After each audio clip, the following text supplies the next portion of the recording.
Amis internautes, bonjour, vous qui nous suivez sur wolfnet.com. C'est tout un plaisir de vous retrouver pour ce numéro de votre émission Agora. Agora que j'ai le plaisir de co-présenter avec mon confrère Charles Gueye. Charles, bonjour.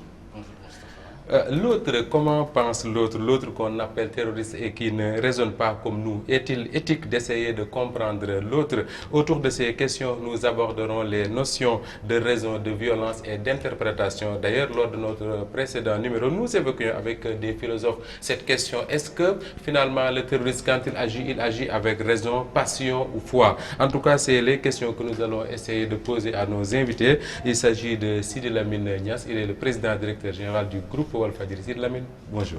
Bonjour Moustapha. Et merci d'être avec nous. Nous sommes également avec Mamles Camara. Mamles est journaliste, analyste politique, mais Mamles est aussi philosophe. Mamles, bonjour. Bonjour Moustapha. Alors, on choisit lequel des trois? Le philosophe, le journaliste, l'analyste politique? Le journaliste. Le journaliste, très bien, c'est comme vous voulez.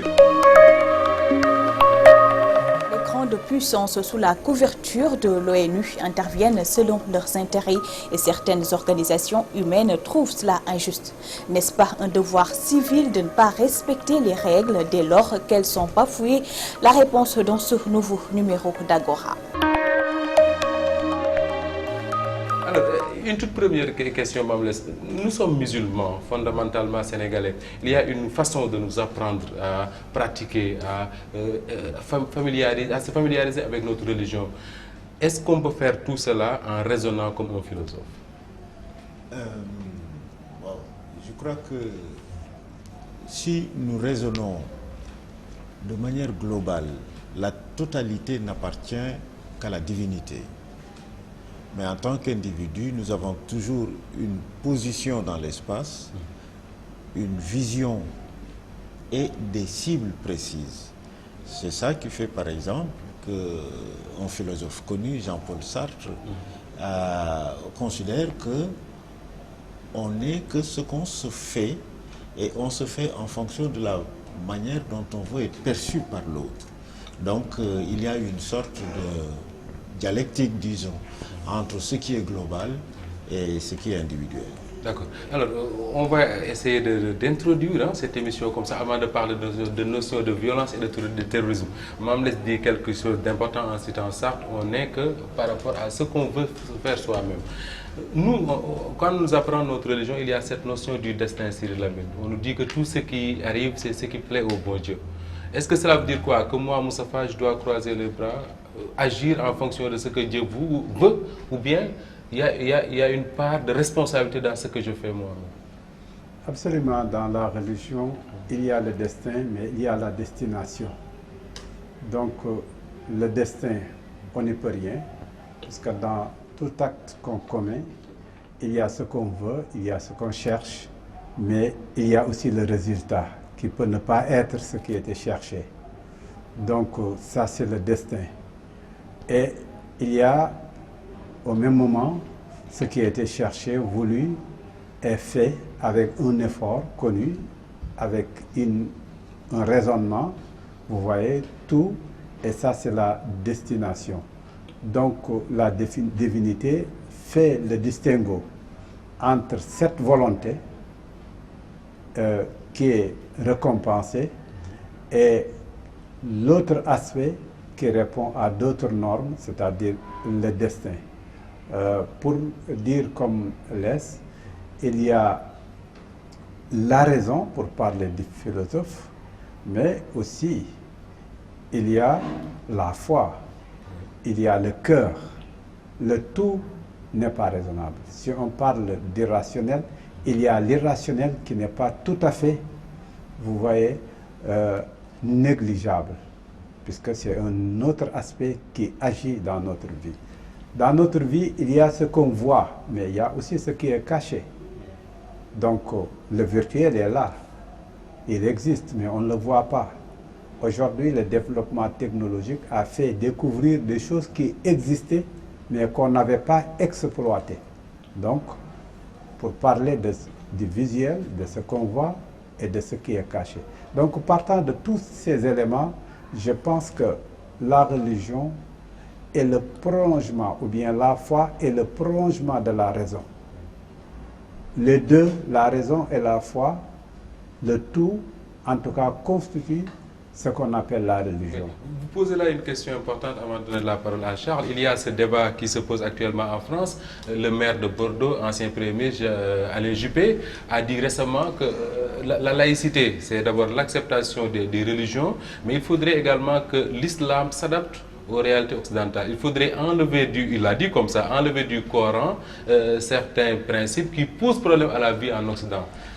C'est antinomique les deux ou bien vous dites que c'est possible D'abord, l'Occident, je dirais comme un grand philosophe, Roger Garabi, l'Occident est un accident. Je le considère comme ça. Il veut, coûte que coûte, enlever l'autre. Il ne cherche pas à faire adopter l'islam, mais il veut faire disparaître l'islam. Il l'a fait avec d'autres. Il l'a fait avec les Ariens, qui réfléchissaient, qui sont très profonds, mais il les a effacés. Vous voyez, dans un combat qui a terminé par la violence et qui a fini par les anéantir. Le mur de Berlin était là, qui a été enlevé juste pour leur dire c'est fini, vous n'existez plus, maintenant vous pouvez vous retrouver. Il y a eu entre l'Est et l'Ouest, entre deux philosophies nées de l'Occident et de la même personne, je veux dire le communisme et le capitalisme. L'origine c'est Hegel. C'est Hegel qui a théorisé le premier la dialectique, et Marx n'a fait que reprendre Hegel pour enlever quelque chose. Il a dit que Hegel a voulu faire marcher l'histoire par la tête et il fallait le remettre sur pied. Ce Hegel est parti de quoi? De l'esprit absolu qu'il a vu sur le dos d'un cheval. Je veux parler de Napoléon de Bonaparte. Donc il est parti d'une religion, il est parti d'un homme, vous voyez, qui constitue l'esprit absolu. Donc cet Occident-là ne peut pas comprendre les autres, ne peut pas comprendre l'autre, il ne peut pas comprendre le Coran. Donc dans ce qu'il fabrique aujourd'hui, qu'il appelle la laïcité, cette laïcité, il faut la remonter. Elle ne vient pas de cette notion laïque du XXe siècle, mais la laïcité retrouve ses origines dans l'Église. Dans l'Église, il y a le laïc et il y a le clergé. Donc, soit vous êtes un clergé, soit vous êtes un laïc. Les assemblées laïques se retrouvent dans l'Église. Donc, c'est une notion de l'Église. C'est après le XIIIe siècle, entre Boniface VIII et Philippe le Bel, que la notion intégrisme a été jetée. Donc, partant de tous ces éléments, c'est pour dire que le combat de l'Occident aujourd'hui, cette laïcité dont il parle, ces mots dont il jette aux autres, les autres ne l'acceptent pas. Il faut qu'il y ait un dialogue et non pas une diabolisation. En attendant, c'est un dialogue par la violence et on parle longuement de ça. Charles. Oui, en fait, je voulais dire que l'homme, c'est un être doté de raison, à la différence de l'animal. Bon, c'est Dieu qui a doté à la personne une raison. Mais la personne, la manière dont elle utilise la raison, fait parfois qu'elle est en contradiction avec, disons, ce qui est écrit dans les livres saints.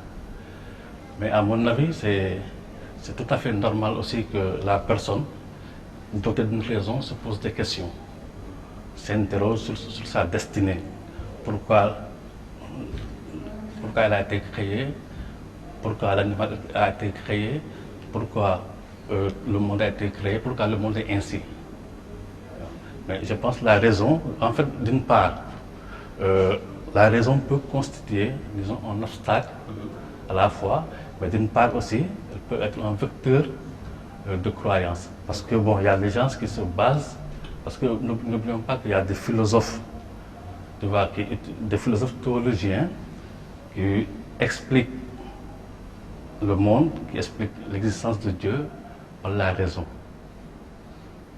Alors, l'existence de Dieu par la raison, le croyant, en général le musulman, le chrétien, tout ce que vous voulez, alors quand il est en face de la foi et de la raison, vous dites que c'est antinomique ou bien on peut avoir les deux, comme dit Charles, raisonner dans la religion? Oui, il y a cette fameuse question d'un philosophe chrétien connu. La foi interroge l'intelligence. C'est-à-dire que les deux, foi et intelligence, sont considérées souvent comme des entités antinomiques, alors qu'on se rend compte que même si l'une se définit par opposition à l'autre, aucune des deux ne peut exister sans l'autre.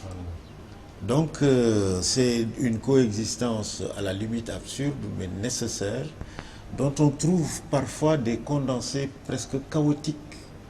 Quand on veut coûte que coûte forcer les deux, c'est-à-dire elle n'existe foi et intelligence que si on peut les laisser à la fois dans leur interdépendance, l'une ne peut pas être sans l'autre, mais également dans leur liberté. Les modalités d'exercice de l'une et l'autre sont totalement indépendantes.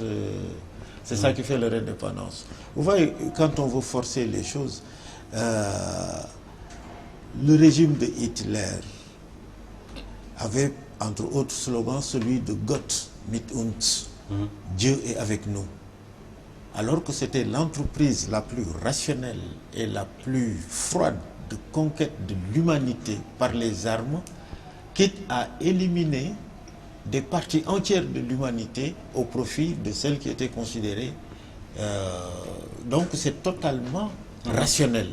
Mais cette rationalité n'a de sens pour les idéologues nazis que si on la loge dans une irrationalité totale, c'est-à-dire le Dieu, la divinité. Comment faire assumer par la divinité une entreprise de mort, une entreprise rationnelle qui est aux antipodes de la divinité, qui est génératrice de vie? Comment cette entreprise-là, la faire admettre sous un slogan, God, la divinité, Dieu avec nous. Nous, la rationalité, les chars de combat. Ce qui nous amène à entrer même au cœur de l'objet de notre débat d'aujourd'hui, la violence et la raison. Est-ce que ce n'est pas ce raisonnement-là du pouvoir nazi, Dieu avec nous, qui permettait de justifier des centaines de meurtres, qui revient un peu sous une autre forme? Quand on voit par exemple que ce qu'on appelle terroriste dans le monde dans lequel nous vivons, souvent ce qu'ils disent c'est que Dieu est avec nous justement, et que les autres sont des mécréants, il faudrait les éliminer. Écoutez, cette notion de la foi qui anime la rationalité assassine, c'est quand même quelque chose qui parcourt l'histoire de l'humanité de part en part. C'est pas nouveau. Pour ne pas aller même après les nazis. Mais les nouveaux terroristes qui sont apparus tout de suite après les nazis, c'était les juifs à la reconquête de ce qu'ils considèrent comme leur patrie d'origine. L'Irgun était une authentique organisation terroriste qui œuvrait au retour des Juifs en Palestine. Ils se proclamaient eux-mêmes les vrais Palestiniens, qui revendiquaient, comme le fait Boko Haram aujourd'hui, des explosions dans des hôtels avec des morts, et ils revendiquaient, qui attaquaient l'armée britannique en Palestine et qui étaient appelés des terroristes. Et ils n'ont jamais nié être des terroristes. Ils dynamitaient. Terroriste. Le terrorisme a traversé de part en part. La Première Guerre mondiale a été créée par quoi? Des terroristes qui ont tué le cousin de l'empereur de l'Autriche-Hongrie. On les considérait comme terroristes. Donc les Français, pendant la résistance, étaient considérés par les Allemands comme des terroristes. Et très certainement, nos ancêtres qui ont tenté de s'opposer à l'invasion coloniale étaient considérés par l'administration coloniale comme des terroristes. D'accord. Finalement, cette notion-là de terrorisme n'est pas nouveau, ce n'est pas propre à l'islam. Absolument. Ce n'est pas lié à l'histoire de l'islam en réalité. Non, c'est exactement, je suis d'accord avec Les. Si on considère que le terrorisme est d'abord un acte de violence qui essaye de faire peur à l'autre, pour une raison ou pour une autre, on va voir que c'est une notion très ancienne. Il a parlé des Juifs, il a parlé d'Hitler, et on peut encore remonter l'histoire. Dans l'histoire de l'Occident aussi, dans tous ces actes, le colonialisme, il avait dit qu'il est là pour civiliser les autres, que c'est une mission civilisatrice. Donc les autres, pour lui, qu'ils soient africains, musulmans ou autres, étaient considérés comme des gens arriérés. Donc cette notion de la loi de survie du plus adapté, vous voyez, était théorisée chez les uns et les autres. Partant de tous ces éléments, donc le terrorisme, on peut le considérer comme une arme que certains utilisent pour arriver à une fin. Cette fin peut être religieuse, elle peut être civile, elle peut être autre chose. Dès le début, c'est condamné, puisque obliger les autres par la violence ou par la peur à accepter votre point de vue est déjà condamné. Mais une fois généralisé. Mais il s'est trouvé que l'Occident, dans son combat, comme je disais depuis le début... Avant d'aller à l'Occident, précision, vous ne pouvez pas être d'accord avec les nazis quand ils tuent en disant Dieu est avec nous, comme l'a rappelé tout à l'heure Mamles, vous ne pouvez pas être d'accord. De la même manière, vous ne pouvez pas être d'accord avec quelqu'un qui dit je tue au nom de ma religion. J'ai dit tout de suite que ceux qui font pour une raison, qui utilisent la violence ou le terrorisme pour une raison ou pour une autre. Donc dans cela rentre le nazi, rentre le musulman d'aujourd'hui ou quelqu'un d'autre. Il a trouvé une raison, il a devant lui un idéal, en tout cas il s'est donné. Maintenant pour moi, je ne suis pas d'accord avec lui, mais cela ne veut pas dire que lui, il n'a pas sa raison. C'est quelqu'un de rationnel, de lucide, qui est là, qui a ses théories. Le juif qui dit qu'à l'origine, c'est lui l'Israélite, le Palestinien, que cette terre lui appartient. Il a son raisonnement. Il part d'Abraham, qui a quitté la Mésopotamie pour traverser la Palestine, pour arriver en Égypte, pour ensuite aller en Arabie. Il parle d'une famille. Cette famille qui s'est installée très longtemps là-bas, mais qui a trouvé d'autres. Ils étaient contre les titans. Les Juifs faisaient face aux titans. Et ces titans étaient originaires de cette terre-là. Mais peu importe l'essentiel, pour lui, il dit que c'est sa terre. Le Palestinien, lui, il évoque l'histoire. Il dit depuis que ces pays ont été connus, ou ce territoire est connu, c'est nous. Et l'autre qui le réclame, il avait quitté ce territoire pour aller ailleurs, pour prendre une autre nationalité. S'il veut revenir en tant que personne, d'une manière ou d'une autre, c'est possible. Donc c'est pour vous dire que le terrorisme, il est utilisé par qui? Par quelqu'un qui raisonne. Qu'il soit palestinien, musulman, ou qu'il soit juif ou autre, il a maintenant, ce que nous discutons, c'est est-ce que c'est un homme raisonné ou c'est quelqu'un qui est téléguidé par la foi. Maintenant, si on veut discuter, est-ce qu'il a raison, est-ce qu'il n'a pas raison, ça nous amène à un autre débat. Oui. Est-ce qu'on est d'accord avec lui, est-ce qu'on n'est pas d'accord avec lui, ça nous amène dans un autre débat. Mais pour vous, celui qui tue au nom de la religion, il raisonne. Bien sûr, c'est comme le militaire. Mais le militaire qui tue ou qu'on tue, qui accepte de mourir, mais il raisonne. N'importe quel militaire. On a combien de militaires au Sénégal, oui, en Afrique, dans le monde, et qui dans leur culture et dans leur engagement, c'est de mourir. On nous tue, on ne nous déshonore pas, c'est leur slogan. Donc c'est des gens qui sont prêts à mourir. Vous voyez, quand il le faut, mais il raisonne, il te dit quand il le faut, il te dit pour la patrie, il te dit pour la nation. Donc ils ont une raison, mais dans cette raison, il y a mourir. Alors, Mamles, qu'est-ce qui peut se passer dans la tête de celui qu'on appelle terroriste? Quelle raison peut l'animer? Quel est son raisonnement? On va essayer d'entrer un peu dans sa tête. Un jeune de banlieue, qu'il soit de la banlieue de Dakar ou de Paris, qui n'a jamais fréquenté la religion, qui a été peut-être en contact avec un prêcheur, qui lui a dit quelques extraits du texte sacré, qui se lève, qui abandonne l'alcool, la drogue, les femmes, et qui agit, qui tue au nom de la religion.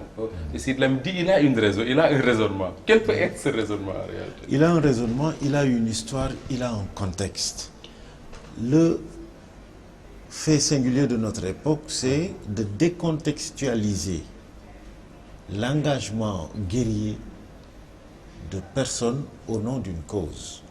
Ailleurs, quand ça se fait, c'est de l'héroïsme. Quand les Occidentaux vous racontent l'histoire des croisades, quand ils sont venus s'abattre sur Jérusalem et la Palestine, venant de très loin, entraînant des armées entières d'Angleterre, de Suède, de France, d'Espagne, etc., ils continuent à raconter cette histoire comme une page glorieuse de leur histoire.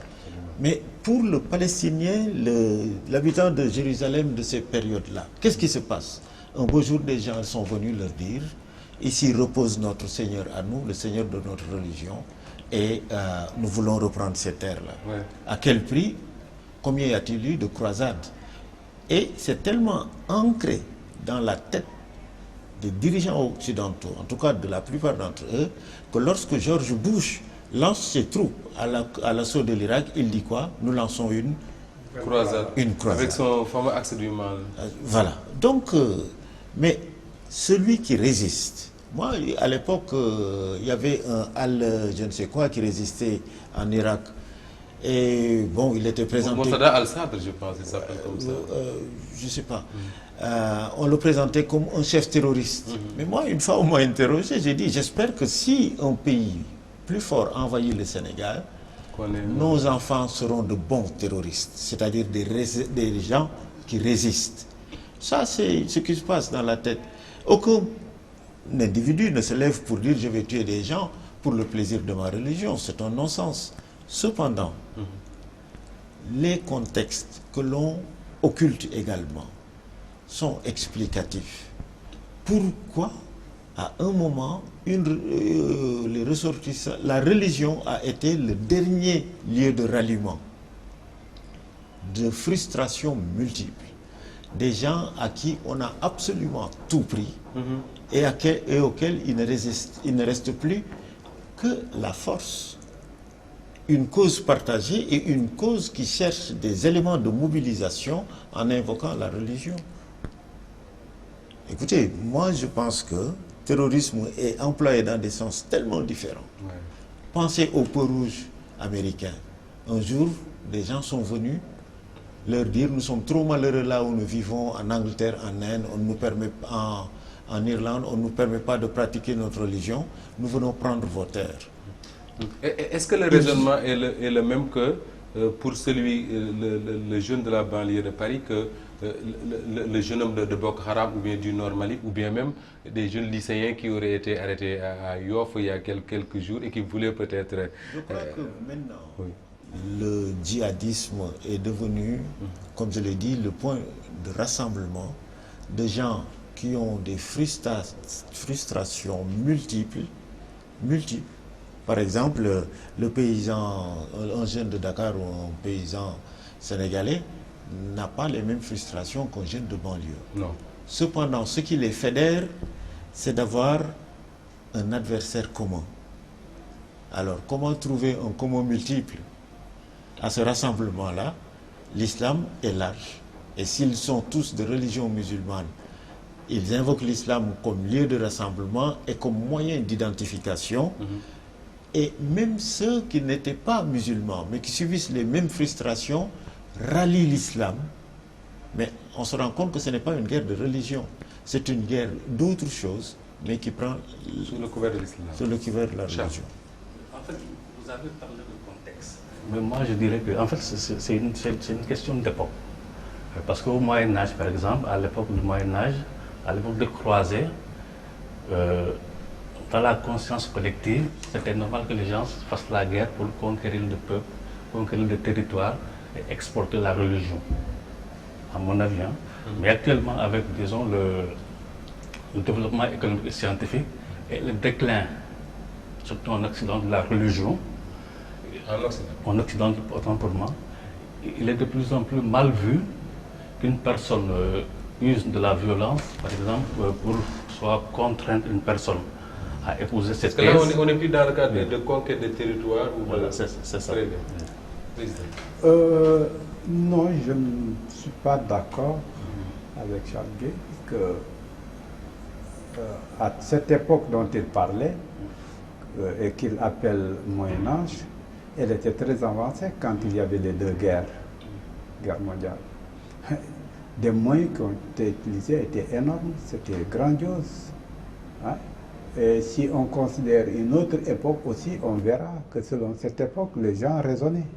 Tout ce qui est là aujourd'hui n'est qu'une continuité de ce développement. Ce qu'on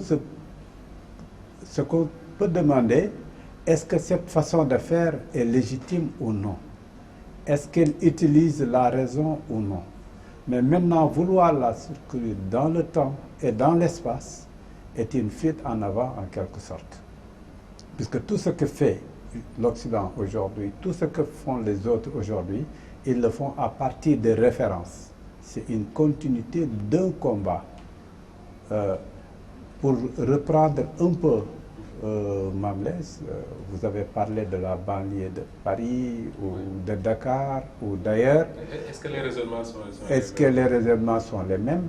Il y a cet aspect frustration, il y a cet aspect, le fait de chercher un endroit qui vous permet au moins de résister.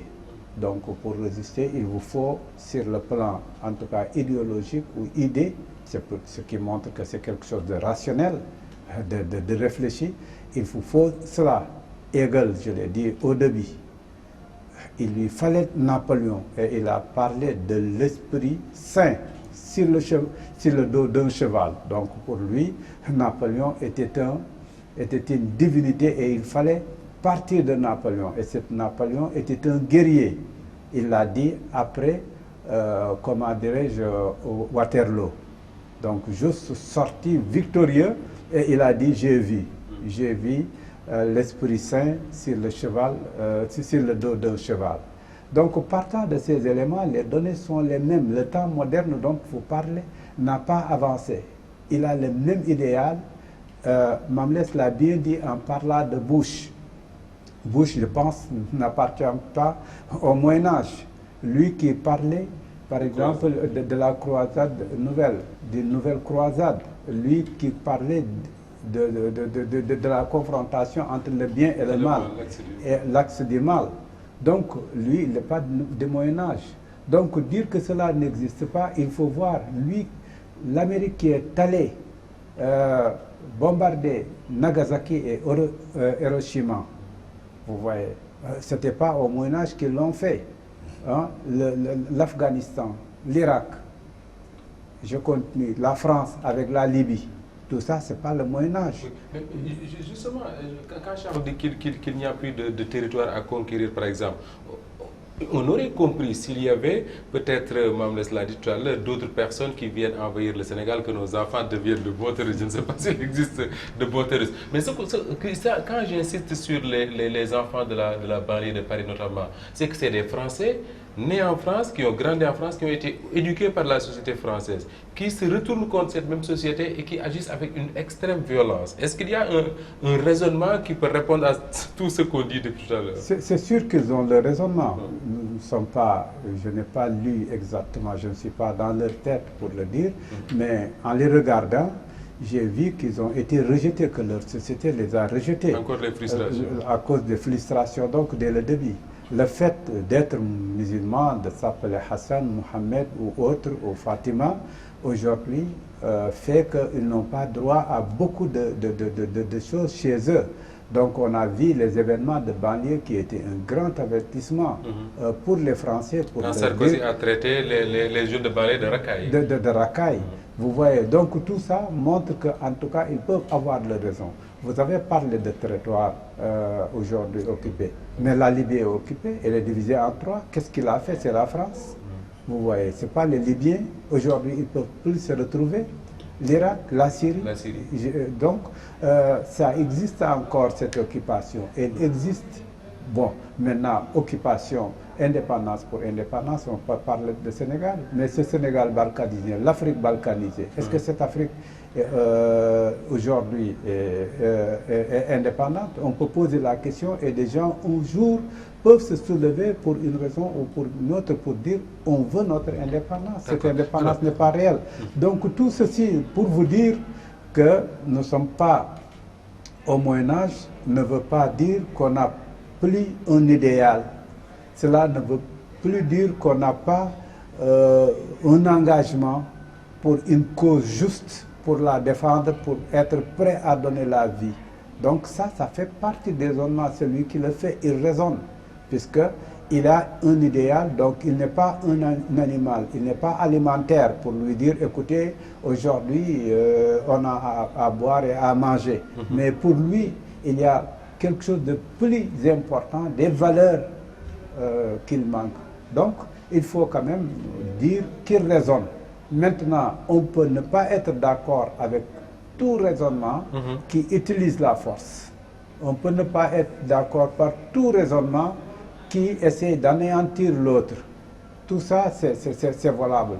Mais aussi, au même moment, il faut voir de l'autre côté. Il ne faut pas s'arrêter à l'esprit, comment dirais-je, à la mentalité du vainqueur. Il y a le vainqueur aujourd'hui. La violence dont vous parlez, l'islam constitue combien? 15%? 85% de la violence dans le monde aujourd'hui n'est pas islamique. Mais ce 85%, on en parle peu. Et on insiste beaucoup sur ce 15% comme si le terrorisme ou la violence n'est que d'origine islamique. Donc tout ceci montre que quelque part... Quand un journaliste français définit le djihad comme étant l'une des plus belles notions de l'islam, je le cite, il dit c'est l'effort sur soi et pour soi pour se rendre meilleur, pour améliorer sa vie et pour tendre vers un monde plus juste. Est-ce que c'est ce genre de raisonnement-là qui se passe dans la tête de celui qui agit, qui va tuer il a envie de rendre le monde plus juste par d'autres moyens peut-être? L'islam, sa différence avec les autres religions, en tout cas le prophète de l'islam, sa différence, c'est qu'il a enseigné la bonne parole, il a enseigné ce côté de djihad, mais en même temps, il a enseigné et a éduqué pour la résistance. Donc la résistance à l'injustice est une justice. Donc parler d'un monde où il y a encore des agresseurs, un monde où il y a encore des dominateurs, des gens qui veulent détourner tout le monde pour leur cause, uniformiser le monde pour que le monde soit celui de l'Occident, celui du judéo-christianisme, celui des Romains, celui des Grecs, celui des hellénistes, et que tout le reste ne compte pas. Le monde s'arrête à ces 5. Tout le reste ne compte pas. Ce monde va toujours trouver, comment dirais-je, une résistance. Maintenant, il est temps de parler de dialogue. Il est temps de parler de dialogue de civilisation. Il est temps de parler de ce que voit les autres. On a parlé de la raison, et Charles a parlé de raison. Mais l'émotion aussi existe. Senghor parlait de l'émotion. Et cette émotion a ses valeurs. Ce n'est pas quelque chose de négatif. Il disait que l'émotion est nègre, mais cette émotion, elle a ses valeurs. Donc il ne faut pas parler seulement de raison pour que le tout s'arrête à la raison, mais il faut dire que la raison a ses limites et l'émotion aussi a ses comment dire, ses valeurs. Il y a un mot qui est sorti dans la presse, que j'ai découvert d'ailleurs en lisant un livre d'un journaliste français qui avait été pris en otage par des terroristes en Syrie. C'est la notion de hijra. Je ne sais pas si je prononce bien le mot. Hijra, émigration en terre sainte, pour définir un peu les départs vers l'exil. Il a été évoqué dans la presse des jeunes Sénégalais qui ont été arrêtés justement parce qu'ils avaient envie de partir en terre d'islam, comme ils disent. Alors, souvent, quand on entend nos autorités, au Sénégal comme ailleurs, ils ont tendance à refuser cette capacité de discernement de ces jeunes. Est-ce que la négation de la capacité de discernement des jeunes qu'on qualifie de terroristes n'est pas aujourd'hui un danger, et pour nos dirigeants et pour nous-mêmes? Oui, parce que je crois que vous avez bien fait de parler de discernement. Oui. Nous tombons souvent dans le piège des mots. L'islam et le christianisme, c'est deux religions, mais c'est des rencontres très fréquentes. C'est des rencontres partout. Et très souvent, le christianisme n'essaie de comprendre l'islam qu'à travers ses propres mots à lui, le christianisme. Quand on a parlé de l'intégrisme l'intégrisme est une notion de l'Église protestante, américaine surtout. C'est à partir de là qu'ils ont transféré une posture de leur Église à la révolution iranienne. Ils ne sont pas venus dire nous sommes des intégristes musulmans. On les a qualifiés d'intégristes musulmans. Le djihad, glissement de sens, il y avait dans le vocabulaire d'une certaine doctrine chrétienne la guerre sainte. Ce n'est pas une traduction de ce que faisaient les musulmans. Il y avait une guerre sainte qui mobilisait et qui faisait que les pays occidentaux pouvaient s'étendre à travers le monde. Il en est de même du mot terroriste, on l'a également dit. C'est pourquoi je pense qu'il y a un discernement à faire qui devrait peut-être, avec l'aide de gens comme Sidi Lamine, avec des gens qui ont une capacité d'exégèse, de faire produire à l'islam non seulement ses propres concepts, mais de donner des noms à ces concepts-là. Et d'être très méfiant vis-à-vis des traductions. La guerre sainte, c'est quand Richard Cœur de Lion mobilise toutes les ressources humaines et logistiques de l'Angleterre pour venir en Palestine. Et il disait, je vais en guerre sainte. Et c'était très mobilisateur. C'était aussi mobilisateur que l'est aujourd'hui ce qu'on appelle le phénomène du djihadisme. C'était de jeunes chrétiens. Le Christ était dans leur cœur. Et quand on les appelle à aller défendre les limites de l'Occident chrétien contre des chefs musulmans, ils y allaient de bon cœur. Donc ce phénomène peut encore jouer. L'autre chose, c'est que l'Occident prête des intentions aux autres en fonction de sa propre histoire. La culture occidentale, aujourd'hui, est le fruit d'un processus qu'on a appelé la sécularisation. L'Église dominait absolument tout. Et pendant longtemps, l'histoire de l'Occident a été l'histoire de la lutte de libération des pouvoirs nationaux contre la domination de Rome. N'est-ce pas? Alors ça aussi, on nous l'affecte. Mais ce faisant, l'Occident a toujours produit en permanence ces intégristes, ces fondamentalistes et ces terroristes vis-à-vis de ses propres hiérarchies. Rappelez-vous que, bien avant qu'on parle de ceci, les terroristes, c'était qui? C'était les Brigades Rouges, qui prenaient des otages, un premier ministre italien et qu'ils assassinaient. C'était la Rote Armée, l'armée rouge allemande, qui a fait sauter je ne sais combien d'avions à travers le monde. C'était également Action Directe en France. Oui. Action Directe qui a donné un nom à une émission sur Canal. Bon, voilà.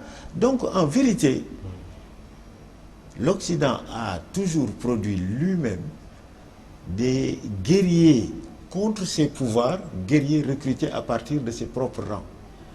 Maintenant qu'un phénomène apparaît dans l'empressement et dans la hâte, on lui transfère toutes les caractéristiques et les noms d'un autre phénomène, essentiellement occidental celui-là, qui est le phénomène du terrorisme. Je ne justifie pas que des gens posent des bombes au nom de la religion musulmane. Mais je veux dire que le piège des mots est peut-être le pire, parce que nous y tombons tous, poussés par la domination mondiale d'une presse qui choisit pour nous les mots. Oui. Rappelez-vous le philosophe, le livre de Michel Foucault, l'un de ses chefs-d'œuvre, ça s'appelle Les mots et les choses. Justement, pour rester sur le piège des mots, quand on entend François Hollande parler du terrorisme, c'est exactement les mêmes termes. On a l'impression qu'il s'agit de termes de référence qui ont été distribués à différents leaders du monde. On parle du jeune malien, du jeune sénégalais, comme on aurait parlé de n'importe quel autre terroriste au monde. Est-ce que le danger n'est pas là, dans ce que Mamle dit, cette capacité de discernement qui devrait nous pousser à éviter certains mots quand même? Absolument, mais on n'a pas les moyens pour faire face à cette guerre des mots, à ce psychologisme. Puisque quand ils mettent à côté des termes pour lever d'autres, ils ont les moyens. C'est pour cela, d'ailleurs, que Sénégalais digne d'être Sénégalais, Amadou Mokhtar Mbow, avait pensé à cette nouvel ordre mondial de communication qu'on pense dépasser. Or, nous sommes encore devant cette situation. Mamles a bien parlé de djihad, mais qui a d'autres synonymes. Par exemple, il y a le Armageddon. Armageddon, c'est le mot connu aux États-Unis chez les protestants pour parler de cette guerre de fin des temps et qui doit mobiliser tout protestant, puisque c'est avec cet Armageddon que le Messie va descendre. Et sans cet Armageddon, il n'y aura pas le Messie. Il faut forcément cette guerre. Il faut forcément cette guerre, il n'y aura pas le salut. Donc cet Armageddon continue à mobiliser aujourd'hui des protestants et des armes un peu partout dans le monde. Il y a à côté de l'Armageddon la croisade. Et cette croisade est levée partout, parmi même des chrétiens sénégalais qui parlent de cette croisade pour que le Sénégal devienne un jour un pays chrétien. Et ils l'ont écrit. Mais si un musulman l'avait écrit, je veux parler de M. Ndong, dans son livre Une vision chrétienne, et qui a été posté par Moustapha Niasse. Donc il parle d'un Sénégal chrétien. Vous voyez, avec une croisade qu'il faut utiliser. Donc, mais on peut ne pas, ça peut ne pas attirer notre attention puisque la croisade n'est pas à l'ordre du jour. L'Armageddon peut ne pas attirer notre attention, il n'est pas à l'ordre du jour, mais le djihad, ça peut attirer notre attention et tout acte venant d'un musulman peut être qualifié comme djihad et vous ne pouvez rien. Donc c'est un combat. Qu'est-ce qui fait ça? C'est un psychologisme. Oui. C'est un psychologisme. C'est le fait, c'est une diabolisation. J'ai dit, il fut un moment, vous l'avez dit, c'était le communisme. Dans les années 68, tout le mal venait des communistes. Et avant, c'était, par exemple, les Ariens, les Allemands, ainsi de suite. Donc, l'Occident, il choisit ses moments et ses cibles, et quand il les choisit, sa première arme, c'est les mots, puisqu'il sait que tout est mot. Une guerre commence par un mot, et une guerre termine par un mot. Donc, vous avez parlé des mots, les mots et les choses. Les mots constituent tout. Nous, on n'a pas autant. Ceux qui parlent des puissances, est-ce que c'est des puissances économiques en réalité? Non. Est-ce que c'est des puissances culturelles? Mais c'est des puissances militaires. Mais ces puissances militaires ont compris que l'arme, aujourd'hui, n'est pas aussi efficace que le mot. Et on a vu tout ce qu'ils font pour des propagandes. D'accord. Charles, pour une dernière intervention. Oui, à mon avis, en fait, vous avez l'impression que les gens ont braqué les caméras sur le... Est-ce que c'est pas parce que, bon, en fait, ceux qui commettent ces actes, même s'ils ne sont pas des vrais musulmans, ils le font au nom de l'islam. Ça, c'est de un. De deux, le problème, est-ce qu'il ne faudrait pas changer de méthode de lutte? Par exemple, je veux dire, on parle de djihad. Quand vous allez aux États-Unis, il y a les témoins de Jéhovah qui sont partout dans le monde, à travers le monde, ils sont en train d'évangéliser à toutes les portes. Eux, on pourrait les qualifier peut-être de djihadistes, mais pas de djihadistes, disons, violents. Ils le font de manière, pas démocratique, mais de manière pacifique. Est-ce qu'il n'est pas temps, est-ce qu'il ne faudrait pas que ceux qui posent des bombes, au nom du djihad, par exemple, changent de méthode de lutte? Mais je pense que si aujourd'hui on voulait dire qu'est-ce que l'islam a fait, qu'est-ce que les musulmans, les pays du Golfe, l'Arabie Saoudite, quelle est sa contribution au Sénégal, c'est énorme, mais on n'en parle pas. Ce que des gens font pour des livres, des prêches dans l'islam, pour appeler à la bonne parole, dépasse largement ce que font ceux de témoins de Jéhovah. L'islam est très dynamique sur ce plan. Mais ça peut ne pas attirer votre attention. C'est parce qu'aujourd'hui, les médias sont focalisés sur une chose, une diabolisation. Et quand on veut tuer son chien, on l'accuse de rage. C'est pour cela, ce n'est pas les musulmans qui n'utilisent pas d'autres méthodes. Si l'islam est arrivé ici et continue à se maintenir en tant que majorité, c'est parce que l'islam a ses stratégies et ses tactiques. Donc, mais c'est toujours pacifique. L'islam, le mot d'ailleurs veut dire la paix. Il est toujours pacifique. Et la violence, pour l'islam, est une exception qui est utilisée juste pour résister. C'est pour la résistance. Mais c'est la paix. Donc, ça existe, mais ça n'attire pas votre attention puisqu'il y a une diabolisation. Alors, pour éviter, on va justement terminer sur cela. Aujourd'hui, on est en face d'une réalité qui fait des dégâts en Occident et même dans d'autres pays. En Afrique, on a vu ce qui se passe au Nigeria avec Boko Haram. On a vu ce qui se passe au Nord Mali. Ils ont frappé jusqu'au Burkina Faso, en Côte d'Ivoire. Très souvent, on nous dit que le Sénégal est dans un cercle de feu. Alors, il y a forcément un discours aujourd'hui, un raisonnement à tenir à tous ces jeunes Sénégalais qui peut-être sont tentés par le djihad ou autre chose. Qu'est-ce qu'il faut faire? La responsabilité des médias, puisque Sidy Lamine en parle, mais également la responsabilité de ceux qui nous dirigent, Mame Less. La responsabilité de ceux qui nous dirigent et ceux qui, parmi nous, ont quand même une capacité. Donc, accès à la parole publique. D'une part, mais avant même l'accès à la parole publique, une capacité, encore une fois, de discernement. Après la chute du mur de Berlin, quel était le problème central parmi certains doctrinaires occidentaux? C'est que l'Occident a pu se développer vite et de façon permanente parce qu'il a toujours eu l'impression d'être entouré par des ennemis. Que ce soit des Chinois, que ce soit des communistes, des nazis, etc. Il a combattu tous ses ennemis et jusqu'ici, il les a toujours vaincus, militairement au moins. Et maintenant, le problème, et ça, Sidy, dans les lectures, le monde diplomatique des années 80, c'est quand même assez remarquable cette vision qu'ils avaient, que certains Occidentaux étaient à la recherche de nouveaux barbares. Il faut tout, depuis Rome, depuis la Grèce, sauvage, le mot sauvage, étymologiquement, ça vient de Silva, la forêt. C'est ceux qui habitent la forêt, donc ceux qui ont un autre mode de vie que nous. C'est les autres, un peu comme on l'a dit. Oui. Donc, pour que nous soyons forts, il faut qu'on se sente menacé. C'est dans cet état d'esprit qu'on fait des recherches, qu'on crée des armes, qu'on s'organise le mieux. Et surtout, nous sentant menacés, on va attaquer les premiers. Mais maintenant, voilà que les communistes qui étaient le dernier bastion d'ennemis visibles disparaissent. Mais des think tanks américains ont réfléchi sur comment transformer l'islam en nouvel ennemi pour faire en sorte que cette dynamique qui a maintenu les sociétés occidentales vigilantes, fortes et créatrices reste. Mais on nous a créé tous ces gens-là.